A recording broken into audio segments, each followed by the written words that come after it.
वो तो चेले को भेजे ना, खुद आता ना लड़ता, फिर मजा आता ना। वो तो वहाँ से परपरगंज से भाग गया, भगोड़ा है। ये तो बिल्कुल निकम्मा आदमी, दिल्ली का बेड़ा गर्क कर दिया। उसको तो नैतिकता के आधार से चुनाव लड़ना ही नहीं चाहिए। शराब घोटाला है, उसके ऊपर कई चार्ज है। वो क्या कैंडिडेट है? उसको दिमाग आप अपना चेक कराना चाहिए। जो मोदी की गारंटी होती है वो पक्की गारंटी होती है। जो गियल है वहाँ मकान बना के देंगे। 2025 हजार करोड़ का घाटा हो गया। तो दोस्तों हमारे साथ मौजूद हैं बीजेपी के कैंडिडेट जंगपुरा से तरविंदर सिंह मारवा जी। इनसे बात करेंगे कैसा इनका कैंपेन चल रहा है। मनीष सिसोदिया इन्हीं के खिलाफ आम आदमी पार्टी से लड़ रहे हैं। सर, सबसे पहला सवाल ये, कैंपेन कैसा चल रहा है? कैंपिंग तो अकाल पुरख की कृपा है। लोगों की सेवा की है 15 साल, और 11 साल हारने के बाद भी सेवा करता रहूं। तो लोग अभी तक 1 रुपया खर्चा नहीं हुआ। ये तो लोग, हाँ, कुछ भी नहीं हुआ, सिर्फ बैंड बिल का हुआ है। लेकिन क्या कहते हैं लोग कि अगर एमएलए का भी चुनाव लड़ना हो 3 से 4 करोड़ रुपए खर्च होते हैं। हमारा तो 1 रुपया नहीं हुआ, सिर्फ हैंड बिल का है। टोपी टोपी प्रदेश की तरफ से आई है, और स्टिकर सिर्फ है हमारे। बस 2 चीज़ें हैं, या 5-7 रिक्शे लगा रखे हैं। अच्छा तरविंदर जी, मुझे एक बात बताइए, मोदी जी से मुलाकात हुई है अभी दिल्ली के चुनावों को लेकर आपसे? मोदी जी से तो पहले मुलाकात हुई थी, अभी नहीं हुई है। दिल्ली के चुनावों को लेकर कह रहा हूँ मैं, मतलब कोई मीटिंग हुई? नहीं, हमारी कोई मीटिंग कोई मीटिंग नहीं हुई है। नहीं। तो पार्टी की तो मीटिंग हुई होगी, तो उसमें क्या आप लोग स्ट्रेटेजी बनाकर जाने वाले हैं या क्या सोचा है?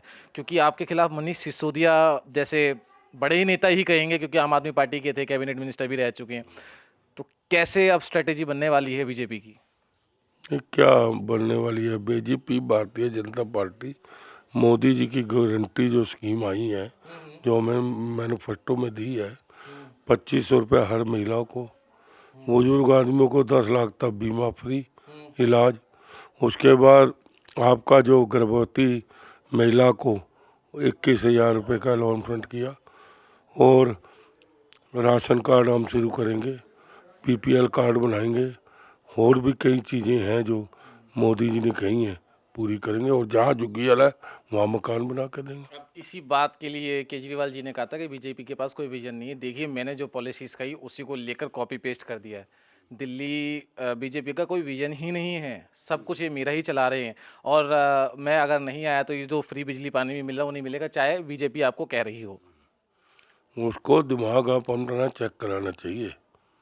जो मोदी की गारंटी होती है वो पक्की गारंटी होती है। और मोदी जी ने जो किया, ये तो शीश महल इसका बना, 45 करोड़ खर्च हुआ। अपने आप को कहने लगा हम प्रधानमंत्री जी का देखेंगे जाके।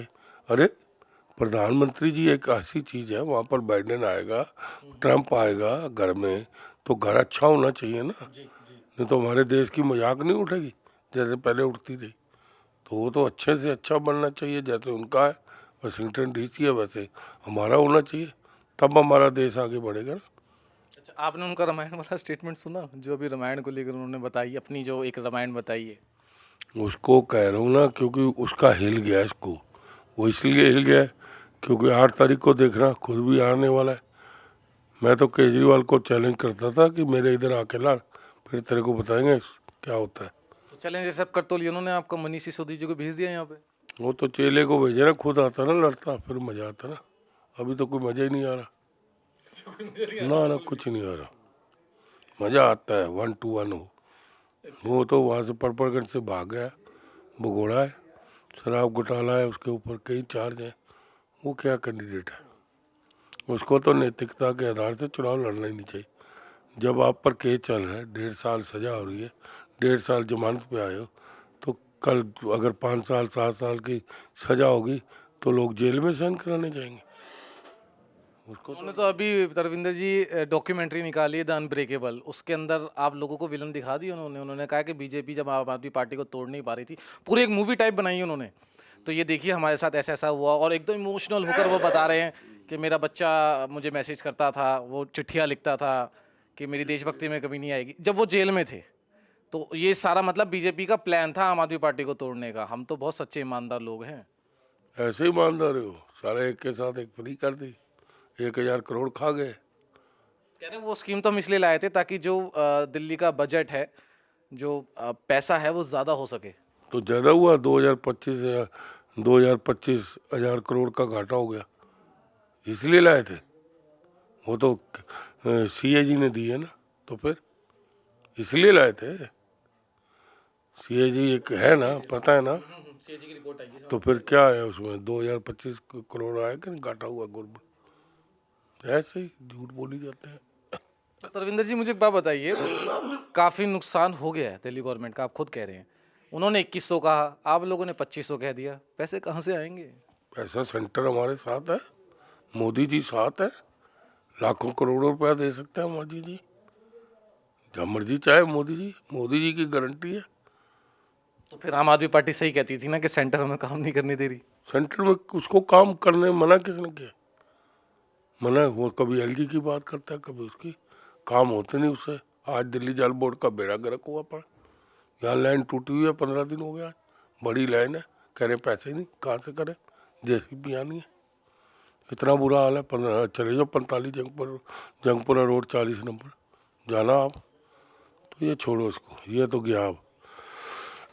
तरविंदर जी लास्ट के 2 सवाल और हैं, क्योंकि मुझे ऐसा लगता है कि बीजेपी इन चीज़ों पे ध्यान नहीं दे रही। आपको 2020 के दंगे याद होंगे, ईस्ट दिल्ली के अंदर हुए थे, ताहिर हुसैन उस समय इनके काउंसलर थे, पार्टी से इनको उसके बाद निकाल दिया गया, अब AIMIM के टिकट पे ये लड़ रहे हैं। तो बीजेपी इसको मुद्दा क्यों नहीं बना रही? मैं कहीं सुनता ही नहीं हूँ कि 2020 में दंगे हुए थे, आम आदमी पार्टी के काउंसलर थे। तो आपको मतलब ऐसा लगता है कि ये बैकफायर कर जाएगा क्या? देखो पता क्या है, इसके मुद्दे सुनाने शुरू करें, ये इसका पहले है क्या था, ये एक आदमी क्या है, नौकरी क्यों छोड़ी, कंप्लेंटर था, छोड़ो ना इसके बारे में। क्या बुलवा रहे हो उसके बारे में, ये तो बिल्कुल निकम्मा आदमी, दिल्ली का बेड़ा गर्क कर दिया। अच्छा तरविंदर जी लास्ट सवाल यही है, जैसे 11 साल से आप कह रहे हैं कि मैं लड़ाई लड़ रहा हूँ और मैंने लोगों की बहुत सेवा की है, तो इस बार आपको लगता है कि इस सेवा का मेवा मिलेगा? लगता क्या है, दोनों की वोटें गिन लेना, मेरी अकेली गिन लेना। अच्छा, हाँ, चैलेंजर्स ही था केजरीवाल जी और मनीष सिसोदिया। नहीं केजरीवाल लड़ता मेरे सामने, उसको भी ऐसे ही कहते हरा देते, कोई इतनी बड़ी बात नहीं, लोग मेरे साथ है, लोगों की सेवा की बस। तो दोस्तों ये थे तरविंदर सिंह मारवा जी, जिन्होंने खुला चैलेंज दिया कि मैंने तो केजरीवाल जी को कहा था कि आप मेरे पास आके लड़िए, उन्होंने अपने चेले मनीष सिसोदिया को मेरे पास भेज दिया, और ये भी चैलेंज दिया है कि आप केजरीवाल जी के वोट दीजिएगा और जंगपुरा से मेरे वोट दीजिएगा। बाकी 8 तारीख को पता लगेगा कि दिल्ली की जनता क्या सोचती है।